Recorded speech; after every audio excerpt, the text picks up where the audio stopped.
हर हर महादेव दोस्तों। 14 जनवरी 2026 को पड़ने वाली मकर संक्रांति के दिनों में अगर आप यह उपाय कर लेते हो तो आपकी गरीबी हमेशा के लिए खत्म हो जाएगी। अब तो आज हम आपको प्रकृति द्वारा प्रदान किए गए कुछ ऐसे पौधे के बारे में बताने वाले हैं जिनको छूने मात्र से आपकी गरीबी हमेशा के लिए दूर हो जाएगी। और अगर आप इन पौधों की जड़ को 14 जनवरी मकर संक्रांति के दिनों में हमारे नियम अनुसार बताए गए नियमों द्वारा घर ले आते हो और उसका उपयोग हमारे बताए हुए नियम द्वारा कर लेते हो तो आपको करोड़पति बनने से दुनिया की ही कोई ताकत नहीं रोक सकती। 1 महीने के अंदर करोड़पति बन जाओगे। भक्तों, मैं माता रानी की सौगंध खाता हूं। अगर आपने इस वीडियो को सच्चे हृदय से देखा तो आपकी हर मनोकामना इच्छा पूरी होगी। पर भक्तों, आपसे एक छोटा सा अनुरोध है कि वीडियो को पूरा देखने पर ही लाभ की प्राप्ति होगी और इस तरह से हम आपको उपाय बताएंगे। उसी तरह से अगर आपने कर लिया तो करणी मंत्र से आपको लाभ ही लाभ होगा। सच्चे हृदय से जो भी भक्त उपाय करता है उसे लाभ जरूर प्राप्त होता है। जड़ी बूटी के बारे में आज हम बताने जा रहे हैं। उसे संजीवनी बूटी भी कहा जाता है, इसलिए इस जड़ी बूटी को मामूली समझने की भूल भी मत करना। भक्तों, सभी जानकारी हम आपको बारी बारी से बताएंगे, इसीलिए अब भी इस वीडियो को लाइक कर दीजिए और कमेंट बॉक्स में लिख दीजिए जय मां लक्ष्मी भगवान शिव, जिससे कि सभी देवी देवताओं की कृपा आप पर और आपके पूरे परिवार पर बनी रहे। भक्तों, चलिए जान लेते हैं। दोस्तों, आप हमारी वीडियो में देख सकते हैं, यह पौधा दिखने में बहुत ही साधारण है, लेकिन इसके गुण और साधारण है। अगर यह आपके घरों के आसपास में है तो इसे साधारण पौधा समझकर के देखने की भूल मत करना। इसका जो आज हम चमत्कारी गुण बताएंगे, आयुर्वेदिक प्रयोग, किस प्रकार से इसका कौन से हिस्से का प्रयोग होता है, अगर यह सारी जानकारी आप देख लेंगे तो बिल्कुल ही कल से आप इस पौधे की पूजा करना शुरू कर देंगे। और आपको बता दूं, बिन पूजा पाठ के ही आपको सारा फल प्राप्त हो जाएगा। खाने का मतलब है, इसके जब आप चमत्कारी गुण समझेंगे तो बिल्कुल ही आपको भी गर्व हो जाएगा कि आप भारत भूमि में पैदा हुए हैं और इस प्रकार के पेड़ पौधे आज भी हमारे बीच में हैं जो कि हमें कई प्रकार के चमत्कारी लाभ प्रदान करते हैं। देखिए, आप हमारे वीडियो में देख सकते हैं, इस पौधे को कई जगह लड़जीरा के नाम से जानते हैं, कई जगह इस चिड़चिड़ा के नाम से भी जानते हैं, कई नाम से भी जानते हैं। हो सकता है आप दूसरे राज्य में हो या फिर कहीं से आप हमारी वीडियो को देख रहे हो या फिर दूसरे देश से देख रहे हो, तो इसे अलग अलग प्रति में, अलग अलग जगह में, अलग अलग हिस्सों में अलग अलग नाम से जाना जाता है। लेकिन वीडियो में देखकर क्या आप इसे समझ सकते हैं? तो खासकर यह जो पौधा है, इसे लटजीरा के नाम से भी बहुत से लोग जानते हैं। और इसे अपामार्ग क्यों बोला जाता है? क्योंकि उल्टा चलता है। इसके जो बीज होते हैं बिल्कुल ही उल्टे होते हैं। आप अन्य पौधे के बीज देखेंगे, फूल के बीज देखेंगे तो ऊपर की तरफ होते हैं, लेकिन यह नीचे की तरफ होता है। इनका जो बीज होता है यह नीचे की तरफ होता है, यह उल्टा होता है, इसीलिए इसे अपामार्ग बोला जाता है। यह अपामार्ग विद्या में बहुत इसका प्रयोग होता है। कभी इसके बारे में मैं जानकारी बताऊंगा। तो क्यों यह हमारे लिए कीमती है, क्यों यह आज साधारण है, इस वीडियो में जानते हैं। सर्वप्रथम तो सभी दर्शकों को कहना चाहूंगा कि कमेंट बॉक्स में जय श्री कृष्णा जरूर लिखना। अगर आप भारत भूमि से हैं तो जय हिंद बिल्कुल ही लिखना। इसका जो मैं आयुर्वेदिक प्रयोग बताऊंगा, शायद यह प्रयोग जानने के बाद कल से आप इनका प्रयोग करना शुरू कर देंगे। साथ ही साथ इसका मैं आप लोगों को वनस्पति प्रयोग के साथ साथ इसका जबरदस्त चमत्कारी एवं तांत्रिक प्रयोग भी बताऊंगा। तांत्रिक प्रयोग का मतलब है इसका आप जो जीवन में प्रयोग करके बहुत सारे अपने समस्याओं को दूर कर सकते हैं। तो सर्वप्रथम इसके बारे में मुझे ज्ञान कब प्राप्त हुआ? एक महात्मा के साथ जब हमारी भेंट हुई तो हमने उनसे बाद में पूछा कि महाराज, आप लोग काफी लंबे समय से सिद्धियां प्राप्त करते हैं, लंबे समय से आप साधना करते हैं, तो हमें यह बताइए, आप लोग 1 महीने तक बिना जल ग्रहण किए हुए किस प्रकार से साधना करते हैं? तो उसे संत महात्मा ने हमें स्वयं ही बताया कि जो चिड़चिड़ा नाम का पौधा होता है, जिसे आप लोग अपामार्ग के नाम से जानते हैं, या फिर इसके कई प्रकार के नाम होते हैं, तो उसमें हमें बताएं कि हम उनके अपामार्ग के नाम से जानते हैं। आज भी जंगल में महात्मा जितने भी लोग हैं, संत महात्मा जंगल में रहने वाले जो कि साधना करते हैं, वह लोग इसके बीच के थे। तो उसने हमें बताया कि उनके बीच हादी बनाया जाता है और उनके 2 चम्मच खिचड़ी खाना होता है। अगर आप उनके बीच का खिचड़ी बनाकर के 2 चम्मच खा लेते हैं तो आपको 1 महीने तक भूख और प्यास नहीं लगती है। तो संत ने हमें बताएं कि 1 महीने तक हमें भूख और प्यास नहीं लगती। फिर हम लंबे समय तक जब साधना करते हैं, हमारे धर्मशास्त्रों में यह भी कहा जाता है, अपामार्ग के पौधे के जड़ में मां गंगा का वास होता है। जी हां, बिल्कुल ही मां गंगा का वास होता है। और यह भी माना जाता है कि प्राचीन ग्रंथों में भी लिखा है कि अमृत की कुछ बूंद इसकी जद में पड़ा था। इसलिए आज भी लोग जो धार्मिक लोग रहते हैं, आपके यहां कोई लोग इसके दातून करते हैं कि नहीं? जो बहुत से पुराने जो आने लोग हैं, जिसे हम बुजुर्ग के नाम से भी जानते हैं, ओल्ड मैन कहा जाता है। पुराने जो व्यक्ति हैं, काफी पुराने, तो ऐसे व्यक्ति इसकी जड़ की दातून करते हैं। क्यों करते हैं? क्योंकि इसके जड़ में गंगा मैया का वास होता है। अमृत की कुछ बूंद गिरी थी। यह सर्वप्रथम जानते हैं। इसका आयुर्वेदिक प्रयोग जानेंगे। इनका चमत्कारी प्रयोग आयुर्वेदिक प्रयोग सर्वप्रथम बताना चाहूंगा।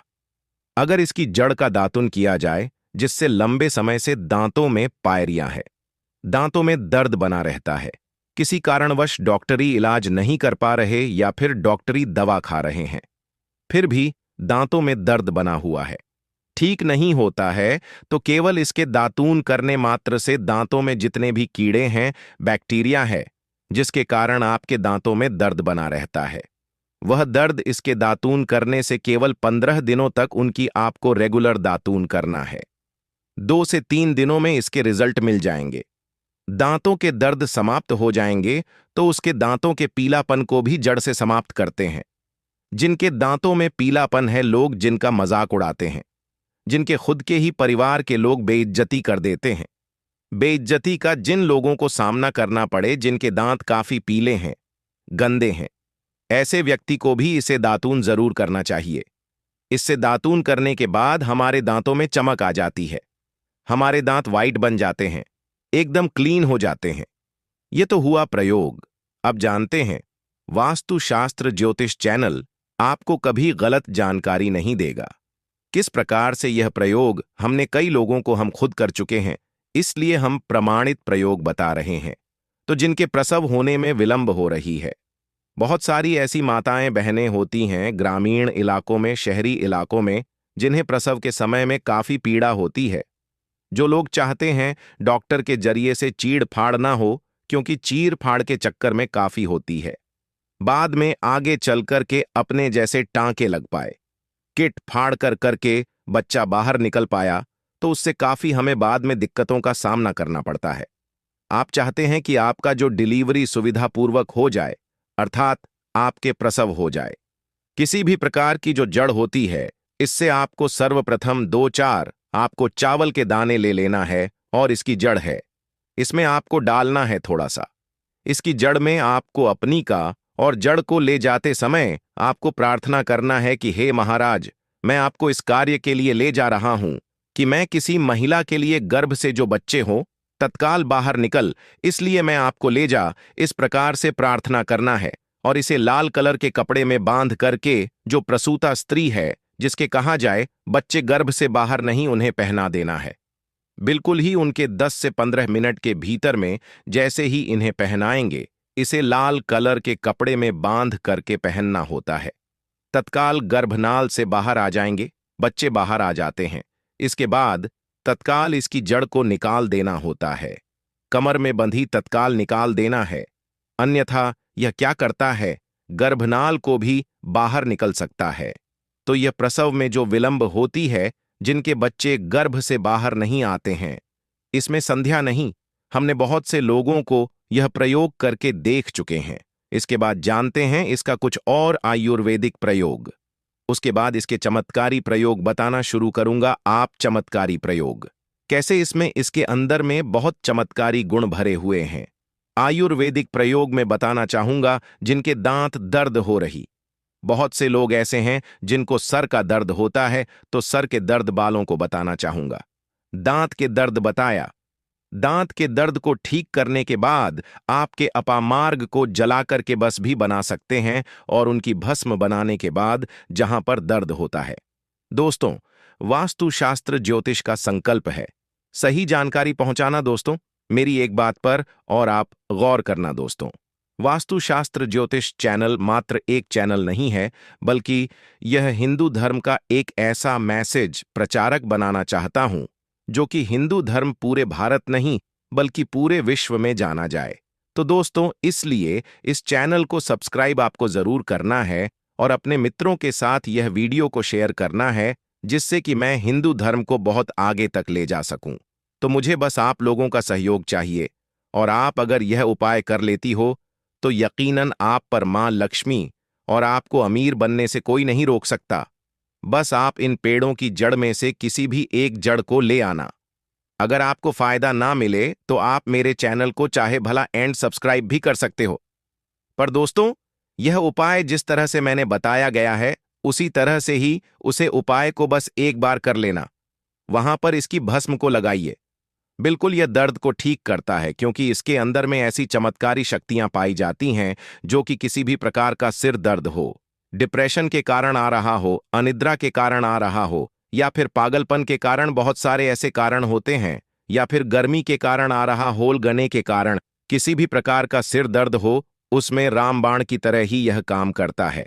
इसलिए मैं आप लोगों को इसका चमत्कारी प्रयोग बताऊंगा। पहले प्रयोग है जो लोग चाहते हैं कि उनके कार्य भर में उन्हें तरक्की मिले, जैसे कि जो लोग व्यापार वर्ग से जुड़े हुए हैं, जो लोग चाहते हैं जिनका धंधा पानी अच्छे से चले, जिनकी दुकान अच्छी चले, तो ऐसा व्यक्ति क्या कर सकते हैं? इसकी जड़ को रवि पुष्य नक्षत्र में लाना होता है, गुरु पुष्प नक्षत्र में लाना होता है, या फिर कोई शुभ दिन हो, जैसे दीपावली है, होली है, या फिर बहुत सारे शुभ दिन आते हैं। कृतिका नक्षत्र में भी आप इसकी जड़ को ला सकते हैं। तो इसकी जड़ को लाना होता है और इसे लाल कलर के कपड़े में बंद करके आप अपने व्यापार स्थान में रख देखना। जहां 5 ग्राहक आ रहे हैं तो इसकी कृपा से ग्राहकों की भीड़ लग जाएगी। खाने का मतलब है कि यह दुकान में ग्राहकों की भीड़ को भी बढ़ाएगी। यह आपकी आमदनी बढ़ाने का काम करेगी। इसके बाद इसका दूसरा प्रयोग सुनिए। जो लोग जैसे बेरोजगार हैं, रोजगार प्राप्त करना चाहते हैं, ऐसे व्यक्ति इसकी जड़ को ध्यान से सुनिएगा। ऐसे व्यक्ति इसकी जड़ को एक दिन पहले आपको निमंत्रण देकर के आ जाना है। कौन से दिन में ध्यान से सुनिएगा? शनिवार के दिन, रविवार के दिन सूर्य उदय से पहले इस खोज करके लाना है, और इसके बाद सोमवार की आपको पूजा करना है, और मंगलवार के दिन भी इनकी पूजा करने के बाद बुधवार के दिन इसकी जड़ को आपको धारण करना है। तो आपको बिल्कुल ही मनोवांछित नौकरी की प्राप्ति होगी। एक नागा बाबा ने हमें इसके बारे में बताया था और इसका प्रभाव काफी अचूक है। यह हुए 2 प्रयोग। अब इसका तीसरा प्रयोग सुनिए। तीसरा प्रयोग क्या है कि आप में से अधिकतर बहुत से लोग हैं जिस नजर दोष लग जाता है, भूत प्रेत बाधा से ग्रस्त रहते हैं, परेशान हो जाते हैं। तो ऐसा व्यक्ति क्या करें? इसकी जड़ को चांदी के ताबीज में डाल के शनिवार के दिन धारण करें। चांदी के ताबीज में डाल के शनिवार के दिन इसे धारण करें तो किसी भी प्रकार की आपको नजर दोष लगी हो, किसी भी प्रकार की, कई लोकतंत्र क्रिया कर देते हैं, यह बिल्कुल ही आपको नहीं लगेंगे। आप हमेशा सुरक्षित रहेंगे। दोस्तों, वैसे तो इसके अनेक चमत्कारी गुण हैं, और इसके कुछ चमत्कारी गुण जैसे कि बहुत से लोग पैसे में बताना नहीं चाह रहा था, लेकिन चलिए अंतिम प्रयोग के रूप में बता दूंगा। ध्यान से सुनिएगा। तो आप में से बहुत सारे ऐसे लोग हैं जो कि चाहते हैं कि सामने वाले आपको देखकर कि आपकी तरह बच्ची भूत हो जाए, या फिर आपकी ही तरह कार्य करें। आप जो बोले आपके ही अनुरूप कार्य करें। एक काम करना, इसकी जड़ और सफेद दूर्वा घास ध्यान से सुना। इसकी जड़ और सफेद दूर्वा घास दोनों को पीस के आनंद तैयार करना। इसका तिलक लगाना है। इसका तिलक लगाकर कि अगर आप सभा में जाते हैं तो पूरी सभा आपको देखकर मोहित हो जाएगी। जितने भी पूरी सभा में बैठे लोग हैं वह आपके ही अनुरूप कार्य करेंगे। अगर आप किसी मनोवांछित लड़की को प्राप्त करना चाहते हैं, महिला को प्राप्त करना चाहते हैं, अपना वशीभूत बनाना चाहते हैं, तो उसके सामने इसे लगा करके जाते हैं तो सामने वाले आपके वासीभूत हो जाते हैं। और इसमें कोई संदेह नहीं है, क्योंकि हमारे प्राचीन ग्रंथों में इसके बारे में विस्तार पूर्वक जानकारी मिलती है। लेकिन मैं आप लोगों को इसका सिद्ध विधि नहीं बताऊंगा। इसका सिद्ध विधि के बिना यह अधूरा है, क्योंकि आप में से बहुत सारे लोग इसका दुरुपयोग भी कर सकते हैं। लेकिन इसकी जड़ आप अपने घर में लाके रखते हैं। देव प्रतिमा की तरह उनकी पूजा करते हैं। लाल कलर के कपड़े में बंद करके बस आपको तिजोरी में रख देना है।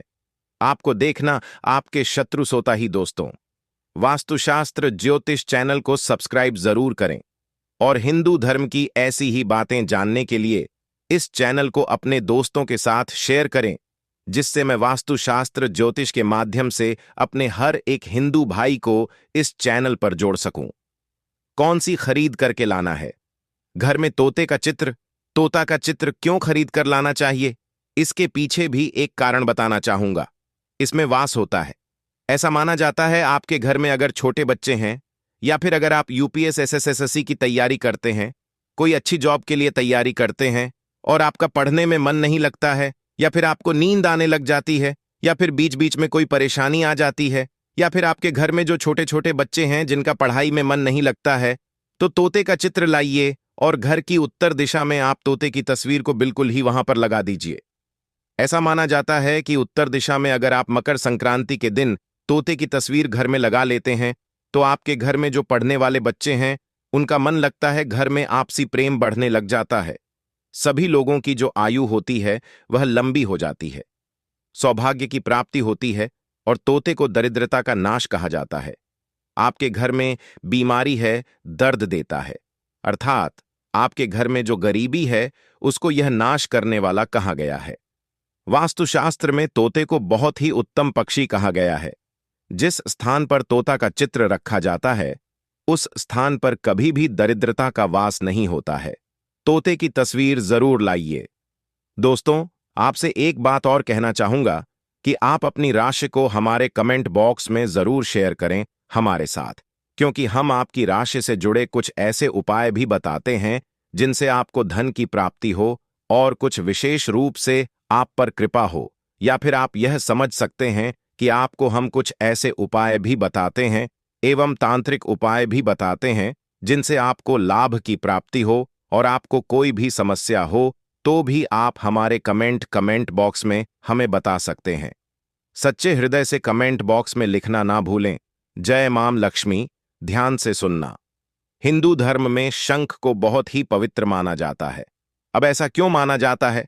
क्योंकि समुद्र मंथन के दौरान शंख की उत्पत्ति हुई थी और 14 रत्न में से शंख की भी गणना होती है।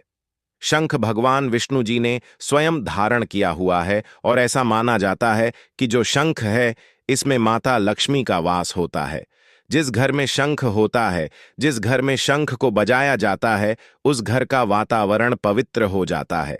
वहां पर रहने वाली जितनी भी नकारात्मक शक्ति होती है उन सब का नाश हो जाता है।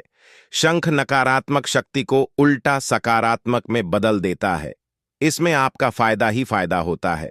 नए साल पर अगर आप शंख अपने घर में लाते हैं तो भगवान विष्णु के साथ साथ माता लक्ष्मी भी दौड़ी दौड़ी चली आती है, और खास तौर पर मकर संक्रांति के पहले ही दिन शंख अवश्य बजे। इससे आपका नया साल जिंदगी भर कभी खराब नहीं होगा। तो साल 2026 में प्रथम दिन 1 जनवरी के दिन आपको शंख जरूर घर में खरीद कर लाना चाहिए। मैं तो सभी दर्शकों से कहना चाहूंगा कि घर में शंख खरीद कर अवश्य लाएं, क्योंकि घर में अगर आप शंख रखते हैं तो आपके घर में सर्वप्रथम यह बीमारी से बचाता है। अगर जो छोटे बच्चे चिड़चिड़ापन उनके शरीर में आ गया है तो उसे बचाने का काम करता है। बच्चों के पास शंख बजाने से बच्चों को लगी बुरी नजर दूर भाग जाती है। मकर संक्रांति पर घर में शंख बजाना मतलब स्वयं अपने समस्त देवी देवताओं को अपने घर में आमंत्रित किया है, और वह अब आपका उद्धार करेंगे और वह आपके आशीर्वाद देंगे ताकि आपका नया साल हमेशा खुशनुमा गुजरे। तीसरा, इसका जबरदस्त फायदा है कि आपके घर में तंत्र मंत्र, जादू टोना यह कभी लग नहीं सकता, और फायदा यह है कि आपके घर में लक्ष्मी को स्थिर रखने का काम करता है, अर्थात आपके खर्चे को रोकने का काम भी करता है, अतिरिक्त खर्च को रोकने का काम करता है। इसी के साथ पांचवा, जो फायदा है जबरदस्त है कि आपके घर में सुख शांति वैभव का वास हमेशा बना रहता है, पूरे वर्ष बना रहता है। तो आप अपने घर में शंख खरीद कर जरूर लाइए, यह आपको बहुत ही ज्यादा बेनिफिट देगा। इसके बाद है गणेश जी की मूर्ति। मकर संक्रांति पर घर में सुख समृद्धि बनाए रखने के लिए गणेश जी की प्रतिमा खरीद कर जरूर लाना चाहिए, घर में स्थापित करना चाहिए, क्योंकि भगवान गणेश जी को सर्वप्रथम तो इन्हें सर्वप्रथम बताना चाहूंगा, यह हमारे लिए हमारे आराध्य हैं। ऐसा माना जाता है कि घर में मकर संक्रांति के दिन गणेश जी की मूर्ति खरीद कर लाई जाती है तो उसे घर में सुख समृद्धि का वास हमेशा बना रहता है। भगवान गणेश बहुत प्रसन्न होते हैं और वह आपकी झोली हमेशा खुशियों से भर देते हैं। जो व्यक्ति सबसे पहले भगवान गणेश का स्मरण करने के बाद ही पूजा पाठ करता है तो वह कभी दुखी नहीं रहता, उसकी झोली चारों दिशाओं से भरी रहती है। ऐसे में आपका नया साल शुभ और मंगलमय गुजरेगा। दोस्तों, मैं भी खास तौर पर मकर संक्रांति के अवसर पर भगवान गणेश को अवश्य अपने घर में लेकर आता हूं, और आप भी मकर संक्रांति पर जरूर लेकर आए, क्योंकि भगवान गणेश को विघ्नहर्ता कहा जाता है, जो सभी विघ्न को हर लेते हैं, दुखी व्यक्ति का सहारा है। श्री गणेश, आप उनकी उंगली एक बार थाम कर देखें, आप हमेशा हर जगह जीत पाओगे, क्योंकि भगवान गणेश जी को सर्वप्रथम पूजनीय सर्वप्रथम पूजा करने का अधिकार प्राप्त है। हमारे लिए पूजनीय देवता हैं। गणेश जी को भगवान मंगलकारी स्वरूप कहा गया है। भगवान गणेश जी के जो स्वरूप मंगलकारी कह गए हैं, हमेशा मंगल ही प्रदान करते हैं। आप चाहते हैं कि आपके जीवन में मंगल बना रहे, आपके जीवन में धन का अभाव दूर हो, तो भगवान गणेश जी की तस्वीर या उनकी मूर्ति घर में मकर संक्रांति के दिन खरीदकर जरूर लाइए। लेकिन याद रहे, भगवान गणेश की मूर्ति या फिर तस्वीर बैठी हुई अवस्था में ही होनी चाहिए। हिंदू धर्म में तुलसी के पौधे को पवित्र माना जाता है और मान्यता है कि नियमित रूप से तुलसी के पौधे की पूजा आरती करने से भगवान विष्णु और माता लक्ष्मी की कृपा हमेशा बनी रहती है। मकर संक्रांति पर तुलसी का पौधा घर में अवश्य लाइए, इससे घर में शुभ और मंगल का आगमन बना रहता है। देखिए, माता लक्ष्मी को धन की देवी माना जाता है, परंतु धन देने का अधिकार भगवान विष्णु को है, और किसकी किस्मत में और किसको कितना धन देना है यह भगवान विष्णु तय करते हैं। इसलिए जो तुलसी सेवा करता है उसके ऊपर भगवान विष्णु की कृपा हमेशा बनी रहती है। मैं सभी दर्शकों को बताना चाहूंगा कि जिनकी आध्यात्मिक उन्नति नहीं हो पा रही है, जो लोग आगे नहीं बढ़ पा रहे हैं, जो लोग चाहते हैं कि एक नई सुबह के साथ नए कल की शुरुआत हो, नया साल उनके लिए काफी अच्छा गुजरे, मंगलमय साबित हो, तो मकर संक्रांति के दिन आप जो है किसी योग्य मंदिर के पास में जाइए और एकद तुलसी के पौधे लगाइए। आप अपने घर में भी एक तुलसी का पौधा लगाइए। यदि आप चाहते हैं तो वृक्ष भी मकर संक्रांति के दिन लगाइए। जैसे जैसे वृक्ष बढ़ेंगे वैसे वैसे आपकी भी आध्यात्मिक उन्नति होना शुरू हो जाएगी, क्योंकि पेड़ पौधों में भगवान विष्णु और माता लक्ष्मी का वास होता है। वह सदैव आपकी झोली खुशियों से भर देंगे। नया साल आपका खूबसूरत गुजरेगा। तुलसी के पौधे के साथ साथ कोई वृक्ष लगाइए, या फिर कोई वृक्ष नहीं लगाना चाहते हैं तो तुलसी का पौधा भी मंदिर के पास जाकर के लगाइए। 2026 आपके लिए मंगलमय एवं कल्याणकारी साबित होगा। इसके बाद है मोरपंख। भगवान कृष्ण का सबसे प्रिय आपने देखा होगा। मोर का पंख भगवान मुकुट में धारण करते हैं, तो ऐसा माना जाता है कि मोरपंख से भी मां लक्ष्मी खींची चली आती है। तो मकर संक्रांति के दिन उत्तर दिशा में अपने घर में मोर का पंख लाकर लगा दीजिए। बिल्कुल उत्तर दिशा में अगर आप इसे लगाते हैं तो आपके घर में नेगेटिविटी शक्ति को खींचने का काम करेगा। यह पंख नकारात्मक शक्ति को नष्ट कर देता है, आपके घर में पॉजिटिव को तेजी से बढ़ने का काम करेगा। इसके बाद है चांदी का हाथी। मकर संक्रांति के दिन आप अपने घर में ज्योतिष की सलाह बिल्कुल ले लीजिए, लेकिन अगर आप चांदी का हाथी घर में खरीद कर लाते हैं तो व्यापार और नौकरी दोनों में उन्नति होती है। घर में शांति तथा सुख का वास हमेशा बना रहता है। हर व्यक्ति चाहता है कि उसके घर में सुख, शांति और वैभव का वास हमेशा बना रहे। चांदी आप अपने घर में खरीद कर लाते हैं तो इससे भी आपके घर में सुख और शांति बनी रहती है। चांदी का हाथी धन लक्ष्मी तथा भगवान गणेश को घर की ओर आकर्षित करने का कार्य करता है। दोस्तों, आपने अभी तक हमारी वीडियो को लाइक ना किया हो तो जरूर कर दें। इसके बाद है धातु का कछुआ। सबसे पहले तो आप अपने घर में धातु कछुआ बिल्कुल ही 1 जनवरी 2026 के दिन ले लीजिए। और कुछ लोग मिट्टी तथा कुछ लोग लकड़ी का छोटा सा कछुआ घर में खरीद कर लाते हैं। ये बिल्कुल ही सही नहीं है। धातु का कछुआ हमेशा अच्छा होता है। धातु में कौन कौन सी, जैसे कि चांदी है,